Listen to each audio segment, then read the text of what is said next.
Hydrogen ईंधन एक zero emission fuel है। जीरो एमिशन फ्यूल का मतलब होता है ऐसा फ्यूल जो बिल्कुल भी वेस्ट प्रोड्यूस नहीं करता और जिससे पोल्यूशन भी नहीं होता, जो कि एनवायरमेंट के लिए भी अच्छा है। हाइड्रोजन फ्यूल को फ्यूचर का फ्यूल भी कहा जाता है। आज हाइड्रोजन ईंधन का इस्तेमाल कई चीजों में हो रहा है। इसका इस्तेमाल कई कारों, बसों में भी होने लगा है। इसके साथ ही अंतरिक्ष यान के लिए ईंधन के रूप में भी इसका इस्तेमाल किया जाता है। हाइड्रोजन पीरियोडिक टेबल के पहले ग्रुप के पहले लाइन में पाया जाता है। इसका मतलब है कि ये सबसे हल्का और सबसे पहला तत्व है। चूंकि हाइड्रोजन का वजन हवा से भी कम है, इसीलिए ये वायुमंडल में ऊंचाई पर पाया जाता है और इसीलिए ये बहुत ही कम अपने शुद्ध रूप में मिल पाता है। आज की इस वीडियो में हम हाइड्रोजन फ्यूल की बात करेंगे और इसके बारे में सब कुछ आपको बताने की कोशिश करेंगे, तो बने रहिए हमारे साथ अंत तक। वीडियो शुरू करने से पहले क्विक सपोर्ट आपका स्वागत करता है दोस्तों। तो चलिए सबसे पहले जानते हैं कि हाइड्रोजन फ्यूल क्या होता है और कैसे बनता है। हाइड्रोजन एक स्वच्छ ईंधन है। जब इसे ईंधन सेल में इस्तेमाल करने के लिए डाला जाता है तो इससे सिर्फ पानी का उत्पादन होता है। हाइड्रोजन कई घरेलू संसाधनों से प्रोड्यूस होता है, जैसे कि प्राकृतिक गैस, परमाणु ऊर्जा, बायोमास और रिन्यूएबल पावर जैसे सोलर और विंड। इसकी यही खासियत इसे परिवहन और बिजली उत्पादन के लिए एक आकर्षक ईंधन ऑप्शन बनाती है। इसका उपयोग कारों, घरों में पोर्टेबल बिजली के लिए और कई और एप्लीकेशन में किया जाता है। जैसे जैसे नए रिसर्च हो रहे हैं, वैसे वैसे पता लगाया जा रहा है कि भविष्य में और कहां-कहां इसका इस्तेमाल किया जा सकता है। हाइड्रोजन एक ऊर्जा वाहक है जिसका उपयोग अन्य स्रोतों से निकलने वाले ऊर्जा को स्टोर करने, परिवर्तित करने और डिलीवर करने के लिए किया जाता है। आज हाइड्रोजन ईंधन का उत्पादन कई तरीकों से किया जा सकता है। सबसे आम तरीके प्राकृतिक गैस रिफॉर्मिंग, जो कि एक थर्मल प्रक्रिया है, और इलेक्ट्रोलिसिस है। और भी कई तरीके हैं जिनमें सौर चालित और जैविक प्रक्रियाएं शामिल हैं। तो चलिए जानते हैं कि किन किन तरीकों से हाइड्रोजन फ्यूल प्रोड्यूस किया जा सकता है। हाइड्रोजन फ्यूल एक एनर्जी कैरियर के रूप में हमारे एनवायरमेंट में मौजूद है। एनर्जी कैरियर होने की वजह से हाइड्रोजन गैस, जिसका फॉर्मूला होता है H2, के उपयोग को बढ़ाने की कोशिश की जा रही है। मोटे तौर पर रिन्यूएबल हाइड्रोजन ईंधन के उत्पादन को दो भागों में बांटा जा सकता है। एक तो बायोलॉजिकली डिराइव्ड प्रोडक्शन, मतलब जैविक रूप से व्युत्पन्न उत्पादन, और दूसरा है रासायनिक उत्पादन। हाइड्रोजन ईंधन का जैविक उत्पादन कम से कम 1970 के दशक से शोध का विषय रहा है। बायोमास स्रोतों से हाइड्रोजन गैस का उत्पादन किया जा सकता है, जैसे कृषि और वन के बचे हुए अवशेष, कंज्यूमर वेस्ट और खेती के बचे हुए बेकार फसलों से। विशेष रूप से हाइड्रोजन ईंधन का निर्माण गैसीकरण नामक एक प्रक्रिया द्वारा किया जाता है, जहां बायोमास पर एक ज्वलनशील गैस लगाई जाती है और फिर उसे जलाया जाता है। हाइड्रोजन के उत्पादन के लिए कई भौतिक रासायनिक तरीके भी हैं। इनमें से अधिकांश विधियों में पानी के इलेक्ट्रोलिसिस की जरूरत होती है। हाइड्रोजन ईंधन जब पवन या सौर ऊर्जा जैसे ऊर्जा के अक्षय स्रोतों द्वारा उत्पादित किया जाता है, तब ये रिन्यूएबल फ्यूल कहलाता है। हाइड्रोजन फ्यूल प्रोड्यूस के कुछ खास तरीके हैं। Number 1, thermal processes.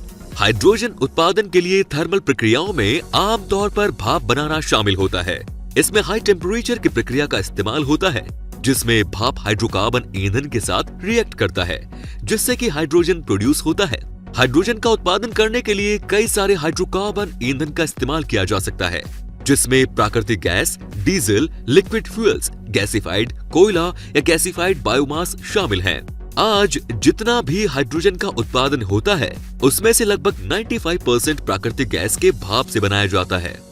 Number 2, electrolytic processes. Electrolysis नामक एक प्रक्रिया के माध्यम से पानी को ऑक्सीजन और हाइड्रोजन में अलग किया जा सकता है।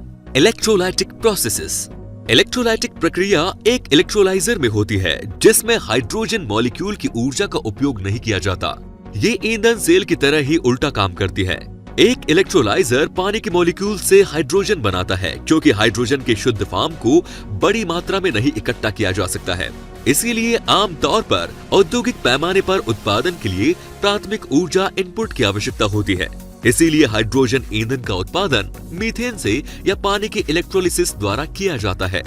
Number 3, solar driven processes. इस विधि में हाइड्रोजन के उत्पादन के लिए सौर चालित प्रक्रिया का उपयोग किया जाता है। इसमें लाइट को एक एजेंट के रूप में इस्तेमाल किया जाता है। वैसे तो कई सारी सौर चालित प्रक्रियाएं होती हैं जिनसे हाइड्रोजन फ्यूल प्रोड्यूस किया जा सकता है, जिनमें से मुख्य है फोटोबायोलॉजिकल, फोटो इलेक्ट्रॉनिक और सौर थर्मोकेमिकल। फोटोबायोलॉजिकल प्रक्रिया में हाइड्रोजन के उत्पादन के लिए नेचुरल फोटोसिंथेटिक एक्टिविटी यानी कि प्रकाश संश्लेषण की विधि से बैक्टीरिया और हरी शैवाल का उपयोग किया जाता है। फोटो इलेक्ट्रॉनिक प्रक्रिया में पानी में से हाइड्रोजन और ऑक्सीजन को अलग करने के लिए खास सेमीकंडक्टर्स का उपयोग किया जाता है। Number 4, biological processes. Biological processes में बैक्टीरिया और मिक्रोसेल्स, माइक्रोसेल्स जैसे जीवाणु का उपयोग किया जाता है और बायोलॉजिकल रिएक्शंस के जरिए हाइड्रोजन का उत्पादन किया जाता है। माइक्रोबियल बायोमास कंजर्वेशन में हाइड्रोजन का उत्पादन करने के लिए जीवाणु बायोमास या वेस्ट वाटर जैसे कार्बनिक पदार्थों को तोड़ता है, जबकि फोटोबायोलॉजिकल प्रक्रियाओं में जीवाणु ऊर्जा स्रोत के रूप में सूर्य के प्रकाश का उपयोग करता है। तो चलिए जानते हैं कि हाइड्रोजन फ्यूल्स का क्या फ्यूचर है। हाइड्रोजन उत्पादन एक बड़ा और बढ़ता हुआ उद्योग है। भारत में 2019 तक प्रति वर्ष लगभग 70 मिलियन टन उत्पादन होता था। 2019 तक उर्वरक उत्पादन और ऑयल रिफाइनिंग मुख्य तौर पर होता था, जिसमें से लगभग आधे का उपयोग अमोनिया NH3 के उत्पादन के लिए किया जाता है, जिसे बाद में प्रत्यक्ष या अप्रत्यक्ष रूप से उर्वरक के रूप में उपयोग किया जाता है। क्योंकि दुनिया की आबादी और कृषि के लिए अमोनिया की मांग बढ़ रही है, अमोनिया का उपयोग हाइड्रोजन के ट्रांसपोर्ट के लिए एक बहुत ही सुरक्षित और आसान अप्रत्यक्ष तरीका है। हाइड्रोजन उत्पादन के बाकी बचे आधे हिस्से का इस्तेमाल हेवी पेट्रोलियम सोर्सेस को हल्के ईंधन के रूप में बदलने के लिए किया जाता है, जिसका फिर आगे इस्तेमाल किया जाता है। इस प्रक्रिया को हाइड्रोक्रैकिंग कहा जाता है। हाइड्रोक्रैकिंग का इस्तेमाल बहुत बड़े पैमाने पर किया जाता है, क्योंकि तेल की बढ़ती कीमतें तेल कंपनियों को इसका इस्तेमाल करने के लिए प्रोत्साहित करती हैं।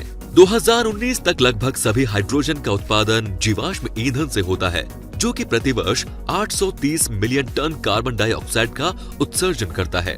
आज हम जितने भी तरह के वाहनों का इस्तेमाल करते हैं, चाहे वो कार हो, बाइक हो या कोई और साधन हो, सब में डीजल, पेट्रोल और CNG का इस्तेमाल होता है। लेकिन जैसा कि हमने पहले ही कहा कि हाइड्रोजन फ्यूल को फ्यूचर का फ्यूल भी कह सकते हैं, तो आने वाले समय में आपको देखने को मिलेगा कि वाहनों में इसी फ्यूल का इस्तेमाल होगा। टेस्ला जैसी बड़ी कंपनियां इस पर काम कर रही हैं।